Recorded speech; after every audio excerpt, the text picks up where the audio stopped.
လူတွေဟာဘာဖြစ်လို့ဖရာရုပ်ဘွားတော်ရှိမှစိမိပန်းရေချမ်းနေနဲ့ပူဇော်ပြီးတော့ဆုတောင်းနေကြတာလေလို့ဆို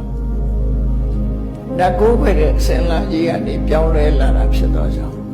အကျင့်ပါနေတာလည်းပါတယ်နော်အကျင့်ပါအဲ့ဒါကုသိုလ်မရဘူးတော့မဟုတ်ဘူးသို့တော့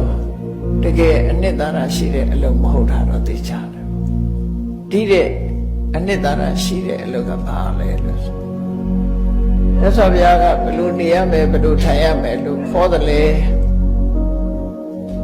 ရသော်ဘုရားဟောတဲ့အဆုံးအမတွေကိုသိရှိနားလည်ပြီးတော့ဘုရားဆုံးမတဲ့အတိုင်းလိုက်နာကျင့်သုံးနေထိုင်ခြင်းဟာအဓိကကြတယ်အဲ့လိုလိုက်နာနေထိုင်နိုင်မှရသော်ဘုရားဟောတဲ့အတိုင်းကောင်းကျိုးချမ်းသာတွေဆိုတာရမှာပဲဖြစ်တယ်ဘုရားဘာသာဝင်နေလွယ်မှားနေတဲ့အတွေးတွေလည်းမြောင်များစွာရှိနေတယ်အားတွေတော့ဆိုဒီဘုရားကဆူတောင်းပြည့်တယ်ဟိုဘုရားကဆူတောင်းမပြည့်ဘူးဆူတောင်းပြည့်ဘုရားဆိုတာဟိုသွားဆူတောင်းလိုက်ရင်ဆူတောင်းပြည့်တယ်ဆိုအစွဲလန်းရှိတယ်ဥပမာတစ်ခုပြောပြမယ်နတ်ကိုးဝယ်တဲ့လူတွေကလည်းနတ်ကြောင်လို့ဒီလိုထင်တယ်လူတွေရဲ့အထင်လွဲမှုတွေဟာရှိနေတယ်ဘလို့ထင်လွဲမှုတွေရှိနေတော့ဆိုတပင်တို့ယောဂဇိုနတ်တွေဘာတွေကိုးကွယ်တဲ့လူတွေဟာ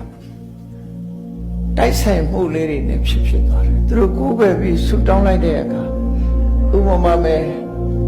ထီပေါက်ပြရစီပဲလှုပ်လှုပ်တာအောင်မြင်ပြရစီကောင်းတဲ့လူကရောမကောင်းတဲ့လူကရောသွားဆုတောင်းတယ်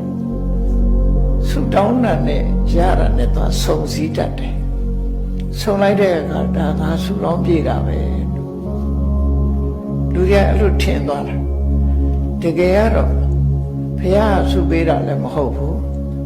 အဲ့ဒီဆုတောင်းလို့ဆုတောင်းပြတာလည်းမဟုတ်ဘူးတိုက်ဆိုင်မှုတတ်တာဖြစ်တယ်ပေါ့တိုးတော့ဆုတောင်းပြတာဘာကြောင့်နှုံးလို့မေးမယ်ဆိုရင်လူတွေရဲ့တဏ္ဍာမှာရှိတဲ့ရှိလိုက်တဲ့အရေးချင်းတွေရှိမှဆုတောင်းပြတယ်အဲ့ဒီဆုတောင်းပြဖို့အရေးချင်း9ရက်လိုအပ်တယ်အရေးချင်း9ရက်ဆိုတာဘာလဲလို့ဆိုရင်တတ္တာယုံကြည်ချက်သီလကိုချင်းတရားတုဒ္ဒအကြမ်းမြင်ဘဟုတုဒ္ဒစာကစွန့်လွတ်လှူဒန်းမှုပညာစဉ်းစားဉာဏ်လို့ဆိုတယ်ဒီချင်း9ရက်ရှိမှသူကဆူတော်ပြေးတာဒီချင်း9ရက်ကိုအကြောင်းပြုပြီးတော့သူလိုချင်တာရတယ်လို့သူတို့ဆိုလို့ဒါအကြောင်းတိုက်ဆိုင်သွားရအဲ့တော့အဲ့ဒီ